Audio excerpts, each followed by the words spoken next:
مرحي هوحات نمولو عوت صاوعي تقريبا له أبو مر هوحات دكتور دبرتسيان قبل ميكيل أب واناوي كونتات مسرت بمقبار مس عبالات دياسبورا ناي أونلاين آخي واغير لهم بزرزرك نقرك منام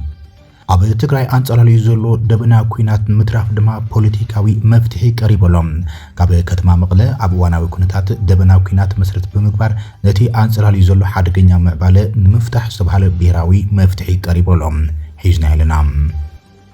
عبرسة كتما كل أمحرا كتما بحر دار ميستراوي بررا كارغو نفرتي إمارس عرب تقالي علم سراوي إثيوبيا ناب سمين كباويتا تግራይ ድሕሪ ምውፋሩ ኣብ ክልል ኦሮሚያ ከቢድ ግጭት ከም ዘጋጥም ዝተገለጸ ኮይኑ ኣብ ቀንዲ መስመር ሃይዌይ ዝተፈጠረ ወጥረ ዕጥቋት ክንካፍሎክ ኢና ኣብ ኢትዮጵያ ሓደ መምህር ነፍሱ በሓዊ ከቃጽል ንእስክላ ድሒኑ ዝብል ሓበሬታውን ተሰሚዑሎም ትግራይ ሆራይዘን ሰላምተና ኣብ ዘለኹም ይብጻሕኩም ነዞም ዋናው መዕባለታትን ሓደሽቲ ዜናታትን ክንካፍሎክ ኢና ሰብስክራይብ ላይክ ሼር እንዳግበረኩም ዜናታትና ከሳብ መወዳእታ ተኸታተሉ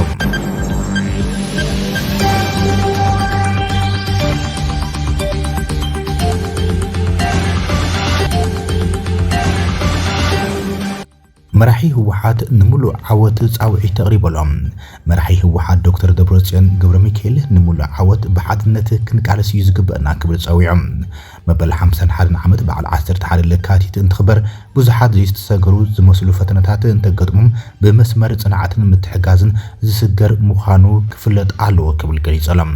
አቦምበር ህወሓት ዶክተር ደብረጽዮን ነዚ ገለጸ መበል 51 ዓመት ልደት ህወሓትን መጅማርስ ወደበ ቃል ህዝብ ትግራይን በዓል 10 ሓለ ለካቲት ነበርቲ አሜሪካ ዋሽንግተን ዲሲም እንተኽብሩ ብዙም ኣብ ዝሐለፈ መልእኽትዮም ለካቲት 11 ህያውያ ዝበለ ዶክተር ደብረጽዮን ዝበዓል ብዙሕ ዝተኸፍረሉ ህዝባዊ ታሪኽ ከም ዝኾነን ካብ ታሪኽ ብጥንካረታትና ብዘጉደልናዮምን ክንማር ይግበአና ክብል ኣዘኻኺሮም ኣስዒቡን በዓል 11 ለካቲት ንዝክረሉም ኣገባብ ሕዝ ዘሎ ህልው ኩነታት ተረዲናን ህልው ኩነታት ዝጠልበውን መሊስና ብሉጽ ዓቕምታትና ደሪብና ቀጻሊ ስራሕን ቃልስን ከም ዝጠልብ ድማ ገሊጽዮም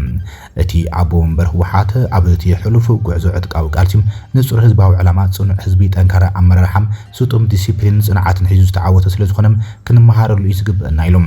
ከምኡን ብዙሓት ዘይተሰገሩ ዝመስሉ ፈተናታት እንትገጥሞም ብመስመር ብጽንዓትን ምትሕጋዝን ዝስገር ምዃኑ ዘመስከረ እዩ ክብሉን ገሊጾም ብምዃኑን ኣብ ዝዋን ገጢሙ ዘሎ ፈተናም ህዝቢ ኣብ ውሽጢ ዓድን ወጻእን ተበቲኖም ናብ መረበቱ ኣብ ዘይተመለሱሉ እዋን ውዕል ሰላም ፕሪቶሪያውን ተጀሚሩ ተዓንጺሉ ዝተረፈሉን ካብ ምዃኑ ሓሊፍ ድማ ጸላእትና ናብ ውግእ ዝሰግሩሉ ከቢድ ኩነታት እዩ ዝርአ ዘሎ ክብል ድማ ዶክተር ደብረጽዮን ኣፍሊጦም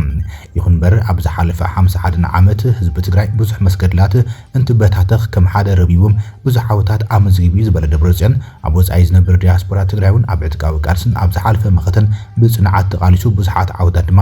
ኣመዝጊቢ ኢሎም ዶክተር ደብረጽዮን ህዝቢ ትግራይ ተዋሂዱ ዝተነጸሩ ዕላማታት ኣብ ምፍጻም ብዙሕ መስዋዕት ከፊልም ዕጥቃዊ ቃልሲ ዕውትን መኸተውን ኣብቲ ክበጽሖ ዝግባእ ብርኪ ከም ዘብጽሕን ብምጥቃስ ብፍላይ ኣብ እዋን መኸተ ዲያስፖራ ተጋሩ ኣምባሳደራት ትግራይ ኮይኖም ዘይሰርሕዎ ድሙቕ ታሪኽ የለን ክብል ገሊጾም ብመሰረት እዚ ድማ ዲያስፖራ ትግራይ ምስ ተፈጥሮን ሰብ ስራሕን ጸገማትን ብድሆታትን ተጻዊሮም ንኹሎም ፖለቲካውን ዲፕሎማስያውን ጸቕጣት ጸይሮም ብዙሓ ብዛዕባ ትግራይ ኣብ ውድብ ሕቡራት መንግስታት ቀዳማይ ኣጀንዳ ኮይኑ ክዝተየሉ ብምግባር ህያውን ድሙቕን ታሪኽ ኣፈጺሞም እዮም ክብል ኣዘኻኺሮም ኣብ ዝዋን ውዕል ሰላም ፕሪቶሪያ ተጣሒሱ ህዝቡን ተበታቲኑ ዘሎ ዝበለ ዶክተር ደብረጽዮን ንሱ ከይኣክል ድማ ጸላእትና ዝበሎም ሓይታት ኣብ ሓድሽ ዕጽዋን ክባን ትግራይ ንክእትዩ ብዙሕ ጸቕጣት ይፈጥሩ ከም ዘሎም ብግብሪ ዝርአ ዘሎ ሓቂ ኢሎም ሕዝቡን ከድቅቆም ከጥፍኦም እየ ዝብል መንግስቲ ኢና ረኺብና ዘለና ዝበለ ደብረጽዮን እዚ ድማ ናብ ካልእ ኩናትን ጥፋትን የእትወና እዩ ዘሎ ክብል ኣፍሊጦም ስለዝኾነ ድማ ለሙን ከም ተጋሩ ብጽንዓትን ንህልውናናን ድሕነትናን ብሄራዊ ረብሓናን ክንዓስል ክንመኻኸር ብትዕግስትን ጥበብን ዘጊርና ናብ ዓወት ክንበርኽ ካብ ሕሉፍ ተማሂርና ተደጋጊፍና ክንቃለስ ይግበአና ኢሎም ኣስዒቡን ኣብ ሓድነት ዝረኣዩ ዘሎ ብዙሓት ጸገማት ከዳዓትን ጸላእትን ዝበሎም ተወሲኾሞ ብድሕረትን ከባብያውነትን ኣብ ውሽጥን ደገን ኮይኖም ትግራይ ንምብታን ዘይተሰርሐ ከይግብሩ እኳ እንተዘይሃሎም እዚ እውን ዝስገር ከም ዝኾነ ገሊጾም ስለዝኾነ ምእንተ ትግራይ ተባሂሉ ካልኦት ጸገማትን ካልኣይ ጌርና ንህላውናን ድሕነትናን ተሪርና ክንቃለስ ኩሉ ዓቕምታትና ውራይናም ህዝቢ ትግራይ ምድሓን ላዕለውነት ትግራይ ምርግጋጽን ክኸውን ይግባእ ኢሎም ከምታ ኣብ መኸተ ጆኖሳይዳዊ ኩናት ዝተረኣየት ቅያ ሕዝቡን ደጊምና ድሙቕ ታሪኽ ክንሰርሕን ናብ ዝመለጸ ኩሉ መድያ ዓወት ክንረጋግጽ ኩሉ ክቃለስ ይግባእ ክብል እዩ ጻውዒ ተቕሪቡ ደብረጽዮን ኣብ ትግራይ አንጽላል ይዘሎ ደበና ኩናት ምትራፍ ፖለቲካዊ መፍትሒ ቀሪቦም ህዝቢ ትግራይ ካብ 2012 ጀሚሩ ኣብ ዘመን እዚ ክፍጸም ኢልካ ፍጹም ዘይሕሰብ ናይ ጽንተት ኩናት ግዳይ ኮይኑ እዩ ዝበለ ውድብ ናጽነት ትግራይ ኣብ እዋናዊ ኩነታት መሰረት ገይሩ ኣብ ዘርግሖ መፍትሒ ሓሳብ እዚ ናይ ጽንተት ኩናት ብዘላቕነት ጠጠው ናይ ምባል ስምምዕነት ኣብ ፕሪቶሪያ ዝተፈረመ እኳ እንተኾነ እቶም ተደራደርቲ ኣካላት ቀምሸደይ ሓንክሊን ዝዓይነቱ ምኽንያት እናደርደሩ እቶም ቀንዲ መጽባዕታት ስምምዕነት ፕሪቶሪያ ክፍጽሙ ኣይከኣሉን እዮም ኢሎም ብስንኪ እዚ ድማ ትግራይ ናተይ ትብሎ መንግስቲ ሲና ዳርጋ ፍርቂ ግዛኣታ ኣብ ትሕቲ ናይ ጽንተት ሓይልታት ይወዲቑ ዘሎ ዝበለ ውናት ተመዛባላይ ዝተሰደደን ህዝቡን ክሳብ ዘኽቲም ፍታሕ ከይረኸበ ኣብ ሓሰረ መከራ ይዝርከብ ኢሎም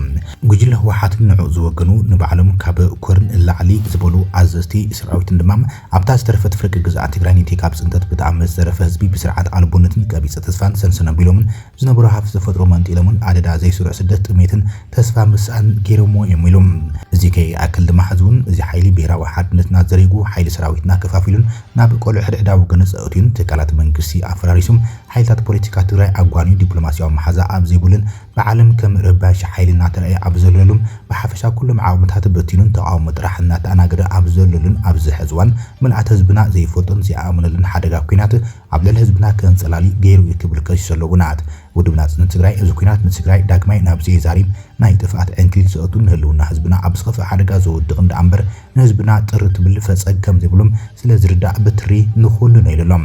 እዚ ኩናት ከምቲ እቶም ዕድመ ልክዖም ሕሰቱን ምትላልን መናብርቶም ዝገበሮም ጉጅለ ህወሓትን ኣዳኽርቶምን ዝብልዎም ሕገ መንግስታዊ ወሰን ትግራይ ዘውሕስን ዝተመዛበለ ይኹን ዝተሰደደ ህዝቢ ናብ መረበቱም ዝመልስ ኣይኮነን ዝበለውናት የግዳስ ተወሳኺ ምምዝባልን ምብትታንን ዝወልድ ዓዲ ብቐጻልነት ዝዕኑም ንህዝብናን መንእሰይናን ኣብ ፍጹም ቀቢፀ ተስፋ ዘእቶም መንተ ስልጣንን ምምላስ ሕጋውነት ህወሓትን ጥራሕ ተባሂሎም ኣነ እንተ ሞይተ ዳንዴር ኣይትቡቀላ ብዝብል ፈሊጥ እዱግ ዝግበር ኩናት ይብሎም እዚ ድማ ዕላማታት ካድረታትን መራሕትን እቲ ውድብ ዳኣምበር ዕላማ ህዝቢ ትግራይ ኣይኮነን ዝበለውናት ክኸውኑን ከም ዘይኽእል ከም ዘይከኣልን ንልባም ዘይትኸውል ሓቂ ኢሎም ስለዚ አንጽላልዩ ዘሎ ሓደጋ ኩናት ኣይ ኩናተይን ኢልካም ስንቂ ብምኽልካልን ደቅኻ ብዘይመሃብን ብቓልዕ ክትነጽጎን ከተፍሽሎን ይግባእ ዝበለውናት በዝንበትን ዘሎ መላእ ሰራዊት ከምውን ኣብ ውሽጢ እንደገን ዘሎ ኩሉ ትግራዋይ ህዝብን ዝጭነቕ ትግራዋይ ድማ ንትግራይ ኣብ ዘይውራያ ኣብ መጋበርያ ናይ ውክልና ኩናት ከይትኸውን ዓለም ዝፈልጦም ሕቶታትን ስቃይን ፍትሓዊ ምኽንያት ስምምዕነት ፕሪቶሪያ ስለ ዘለና ብፖሊሲ ዝተገበጠ ሞንጎኝነት ወይ ድማ ካልኩሌትድ ስትራቴጂክ ኒውትራሊቲ መሰረት ትግራይ ምስ ዓለም እትራኸቡልን ካብ ዳግማይ ጥፋት ዝድሕነሉን ዕድል ኣብ ምድዳይ ጥራሕ ትኩረት ክንገብር ይግባእ ክብሎም ጻውዒት ተቕሪቦም ንመንግስቲ ኢትዮጵያ ኣብ ዝቕረበ ጻውዒት እውን ስምምዕነት ፕሪቶሪያ ከይተሸራረፈ ንኽፍጸም ሓላፍነት ዘለዎ ብቐንዱ መንግስቲ ፌደራል ከም ዝኾነ ብምዝኻር ይኹን እምበር ክሳብ ሎሚ መንግስቲ ፌደራል ዝረኣዩ ዘይሓላፍነታዊ دخن عتيدين اتسممعنت كيف زم حزب تግራይ ድማ ንተወሳኺ ስደት ጥሜትን ሞትን ክኸውን ገይርዎ ኢሎም ውድብ ናጽነት ትግራይ እዚ ተግባር እዚ መቐጸልታ ናይቲ ዝሓለፈ ጽንተት ከም ዝኾነ ይዝገንዘብ ዝበለ ኮይኖም ሕገ መንግስታዊ ወሰን ትግራይ ኣብ ዝኾነ ዋን ኣብ ዝኾነ ኩነታትን ናብ ዋጋ ዓደጋ ዝቕርብ ከም ዘይኮነን ምስ ዝኾነ ጉጅለ ይኹን ሓይሊ ከም ዘይተሓዝን ግልጽ ክኸውን ይግባእ ኢሎም ስለዚ ስምምዕነት ፕሪቶሪያ ብምልኣት ክፍጸምን ሕገ መንግስታዊ ስርዓት ናብ ንብር ክምለስን ጻውዒት ተቕሪበሎም ንማሕበረሰብ ዓለም ኣብ ዘቕረበ ጻውዒት እውን ጀኖሳይድ ትግራይ ኣብ ቅድሚ ዓለምን ብሸለልተይነት ማሕበረሰብ ዓለምን ዝተፈጸመን ማሕበረሰብ ዓለም ታሪኻዊ ተሓታትነት ህዝቢ ትግራይ ድማ ንብዙሕ ሓሳረ መከራ ዝዳረገን ክስተት እዩ ዝበለውናት ድሕሪ ምፍራም ስምምዕነት ፕሪቶሪያ እንትኾነውን ማሕበረሰብ ዓለም ብዘርኣዩ ሸለልተይነት እቲ ስምምዕነት ብፍትሓውን ኣብ እዋኑ ስለ ዘይተፈጸመ ሕዚ እውን ብስንኪ ህዝባዊ ውክልና ዘይብሎምን ሓላፍነት ዘይስምዖምን ናይ ስልጣን ተናሓናሕቲ ሓይልታት ህዝብና ዳግማይ ናይ ኩናት ሓደጋ ኣንጽላልይዎ ይርከብ ክብል ኣተሓሳሲቦም ውድብ ናጽነት ትግራይ እዚ ኣብ ልዕሊ ህዝቢ ትግራይ ኣንጽላልዩ ዘሎ ኩናት ብትሪ ከም ዘወግዘን ስለዚ ህዝቢ ትግራይ እውን ናተይ ዝብሎን ድሕነቱን ዝሕለቆን መንግስቲ ኣይቡልን ዝበለ ኮይኖም ስለዝኾነ ማሕበረሰብ ዓለም እዚ ካብ በሰላ ኩናት ዝተናገፈ ህዝብና ኣንጽላልይዎ ካብ ዘሎ ሓደጋ ኩናትን ካብ ተወሳኺ ሞት ስደትን ምምዝባልን ንጹሃን ዜጋታት ከምውን ዕንወት ዓድን ንምክልኻል ተሓታትነት ንምሽፋን ህዝቢ ትግራይ ካብ ዳግማይ ጥፍኣት ናይ ምክልኻል ሓላፍነት ተሓታትነት ንምስፋን ህዝቢ ትግራይ ካብ ዳግማይ ጥፍኣት ናይ ምክልኻል ሓላፍነት ክዋጻእ ይግባእ ክብል እዩ ውድብ ናጽነት ትግራይ ሎሚ ጻውዒቱ ኣቕሪቡ ዘሎ ኣብ ርእሰ ከተማ ክልል ኣምሓራ ከተማ ባህር ዳር ሚስጥራዊ በረራ ካርጎ ነፈርቲ ኤምሬትስ ተቃሊዕሎም ምስ ኤምሬትስ ዓረብ ዝተኣሳሰራ ነፈርቲ ጥርጥራት ናይ ጽዕነት በረራታት ዳግማይ ኣብ መዕረፎ ነፈርቲ ባህር ዳር ኣብ ኢትዮጵያ ክልል ኣምሓራ ይዓልባ ከም ዘለዋ ሓደ ጸብጻብ ኣመልኪቶሎም ኣብቲ ብ14 ፌብሩዋሪ 2026 ዝተሰኣለ ምስሊ ሳተላይት IL 76 TD ናይ ጽዕነት ነፋሪት ኣብ መዕረፎ ነፈርቲ ባህር ዳር ኢትዮጵያ ወተሃደራዊት ኤሮፕላን ደው ኢላ ከም ዝተረኣየት ኣመልኪቶሎም ኣብዚ ዝተረኣየት ንፋይ ድማ እታ ብ13 ለካቲት ካብ አቡዳቢ ካብ ዝርከብ መደበር ኣየር ሓይሊ ኣየር ኤሚሬትስ ዓረብ አልሪፍ ዝተበገሰት ባቶት ኤር አይኤል 76 ቲዲም ወይ ድማ ካብ መደበር ኣየር አልሪፍ እውን ዝኾነት ሩቢስታር አይኤል 76 ቲዲ ክትኸውን ትኽእል ኢሎም ብተመሳሳሊ መዓልቲ ድማ ናብ ኢትዮጵያ ከም ዝበረረት የመልክቶም ካብ ታሕሳስ 2025 ጀሚሩ ካብ ማዓስከራት ኣየር ኤሚሬትስ ዓረብ ውሕዶም 6 መስሕብራት ኤሚሬትስ ዓረብ ዝተኣሳሰራም ናይ ጽዕነት በረራታት ተኸታትልየ ዝበለም ጋዜጠኛ ቴድ ሪች ኣብ አቡዳቢ ሊዋ አልሳፍራን ዝርከቦም ኩለን ኣብ መዕርፎ ነፈርቲ ባህር ዳር ኣብ ክልል ኣምሓራ ኢትዮጵያ ዓለባ ከም ዘለዋ ኣነፂረሎም እዚ ድማ ኣብ ተለምቕነ ብሮይተርስ ዕላዊ ዝተገበረ ምርመራ ኣብ ክልል ቤንሻንጉል ጉሙዝ ከተማ ኣሶሳ ዝርከብ መዕርፎ ነፈርቲ ብተደጋጋሚ ካርጎታት ነፈርቲ ኤሚሬትስ ዓረብ ዝተራገፈሎም ኣስታት 300 ኪሎ ሜትር ርሒቓ ከም ትርከብ ኣዘኻኺሩ ዘሎ እዚ ድማ እቲ ኣብ መንጎ ኢትዮጵያን ሕብራት ዓረብ ኤሚሬትስን ዘሎ ወተሃደራዊ ሽርክነት ዘርኢ ኮይኖም ኣብ ክልል ኣምሓራ ዝግበር ዘሎ ምርጋፍ ካርጎ ጽዕነት ነፈርቲ ድማ ነቲ ኣብ ተቐጠና ዓሲሉ ዘሎ ደበና ኩናት ዘርኢ ከም ዝኸውን እዮም ፍልፍል ተንታኒ ቀርንን ምብራቕን ኣፍሪካ ዝኾነ ጋዜጠኛ ሪች ቴድ ጸብጺቡ ዘሎ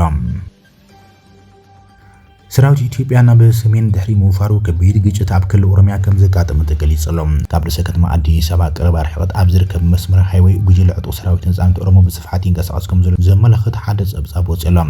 ኣብቲ መስመር ብዝተኻየደ ግጭት ምስ ሓይልታት ጸጥታ መንግስቲ ድማ ልዕሊ 11 ሚሊሻታት መንግስቲ ከም ዝተቐተሉ ተገሊጹ ዘሎ ሰራዊት ምክልኻል ኢትዮጵያ ብስፍሓት ናብ ሰሜናዊ ክፋል ማለት እውን ናብ ትግራይ ምውፋራት ይገብር ከም ዘሎን ካብቲ ከባቢ ሙፅን ስዒቦም ኣብ ዝሓለፈ ሰንበት ንግሆ ኣብ ዞባ አርሲ ኣብ ወረዳ ዝዋይ ዶጉዳም ምስ ሓይልታት ጸጥታ መንግስቲ ኦሮሚያ ብዝተፈጠረ ግጭት 18 ኣባላት ሚሊሻ ከም ዝተቐተሉ ተገሊጾም ኣብ ቀንዲ ጽርግያ ሞጆ ሓዋሳውን ዕጡቓት ሰራዊት ነጻነት ኦሮሞ ይረኣዩ ከም ዘለዉ እቲ ጸብጻብ ምልክተላ እዚ ድማ ኣብ ኢትዮጵያ ብፍላይ ድማ ኣብ ትግራይ ሓድሽ ወጥሪ ኣብ ዘንሰዓረሉ እዋን ዝረአ ዘሎ ብምዃኑም ስቅፍታታት ጸጥታ ዝያዳ ዘሻቕል ከም ዝገብሮ እዩ እናተገለጸ ዘሎ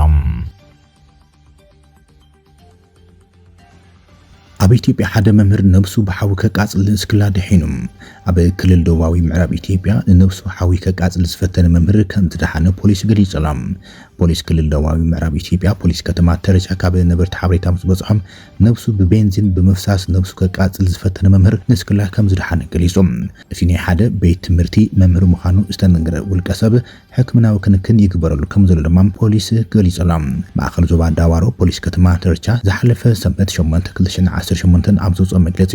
እቲ ሰብ ዓርቢ ከባቢ ሰዓት 4 ቅድሚ ቀትሪ ነብሱ ሓዊ ከቃጽል ከም ዝፈተነ ገሊጹም እቲ ሰብ ካብ ሓደ ነጋራይ 1 ሊትሮ ነዳዲ ገዚኦም ኣብ ልዕሊ ነብሱ ኣፍሲሱ ይብል እቲ መግለጺ ፖሊስ ከተማ ምስ ህዝቢ እቲ ከባቢ ብምትሕባር ዝነበረ ባህሪ ኣጠፊዮም ንሕክምናዊ ክንክን ብቕልጡፍ ናብ ሓበሻዊ ሆስፒታል ከም ዝተወሰደ ገሊጾም ወሲኹም ድማ እቲ ሰብ ብሂወት ከም ዝደሓነ ኣብ ዝሕዝባን ሕክምና ይግበረሉ ከም ዘሎ ገሊጾሎም እቲ ኣብ ቤት ትምህርቲ ሻብዓይ መዓልቲ ኣድቬንትስ መምህር ዝኾነ ሰብ ብምኽንያት ውልቃውን ተዛመድቲ ጉዳያትን ነብሱ ሓዊ ከቃጽል ከም ዝፈተነ ፖሊስ ገሊጹም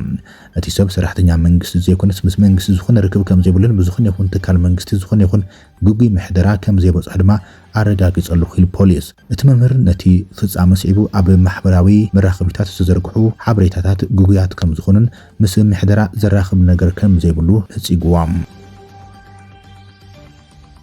ክብራትን ፍትዋትን ተኸታተልቲ ዜናታትና ነይ ሰዓት ዝበልናይ መሓደሽቲ ምዕባለታትን እዋናዊ ዜናታትን ዛዚምና ለና ንምክትታልኹም ነመስግን